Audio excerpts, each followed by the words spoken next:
PokerWithMe.com. Hey, I'm Tony Dunst here at the Borgata in Atlantic City. It's my first time as the lead commentator of the World Poker Tour, and although I looked forward to this tournament year after year for the field it brings out and the energy amongst the players, it's awesome to be here hosting it properly for the first time. Atlantic City has a very distinctive poker atmosphere. The East Coast in general is a much more talkative brand at poker. There's some ego that gets fleshed out at the table. A lot of times on the West Coast, people are kind of chill, laid back, hey, whatever, man. Here, you piss the wrong guy off, words are gonna start flying.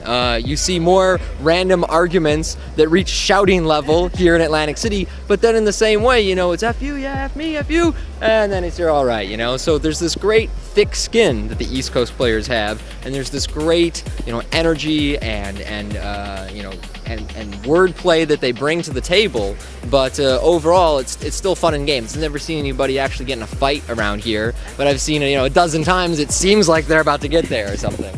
Well, one of the biggest mistakes is people who just waste time. You know, they don't actually have a real decision, but they're posturing and acting like they have a big one, or somebody else puts in a big bet and they want to make this person feel like they're under a lot of pressure when they're clearly not, or we're approaching the money bubble like we are right now and people are just trying to stall to give themselves a better chance to get in the money. So this time around at the Borgata, we've incorporated the action clock, which we're utilizing now just one table from the money, and that gives people 30 seconds to make their decision, and then that's it. So it speeds up the game and makes it a lot more fair for everybody overall.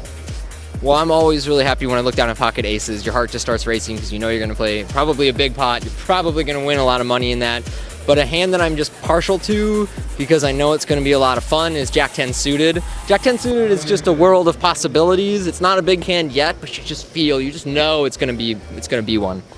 To be honest, I stay at the Borgata when I'm in Atlantic City most of the time. There's a great schedule of tournaments that they put on here in the poker room. They've got really nice quality of restaurants here, a very, very good hotel gym, one of the best hotel gyms I've ever seen.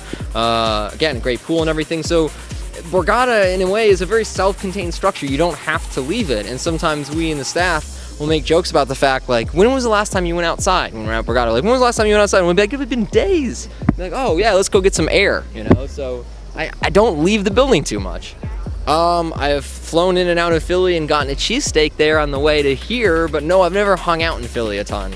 I got it at one of the places that I'm supposed to know the name of, one of the, like, Gino sounds right. Gino sounds right. But I've actually seen a lot of Philadelphia 76ers games. We used to be brought over there and get to hang out in one of the booths and watch them play, and we trust the process here at the World Poker Tour, so we'll see what becomes of them in the future. I definitely have a favorite player on the 76ers, and that's Joel Embiid. I mean, not only is he an incredible talent, but he's got such a cool sense of humor that he shows off on social media, and I just kind of think the guy is going to be the next star in the NBA. If he stays healthy, the 76ers are a team to reckon with. My hidden talent is sleeping on airplanes. Pretty much the second we take off, I just like lean back in my chair and pass out, whether I want to or not, no matter how much sleep I've got. And then I wake up right around the time the captain comes on and is like, oh, we are now beginning our descent into such and such destination. Gives me about 20 minutes of actual consciousness on any given plane trip, and it's a really useful talent because I fly all the time.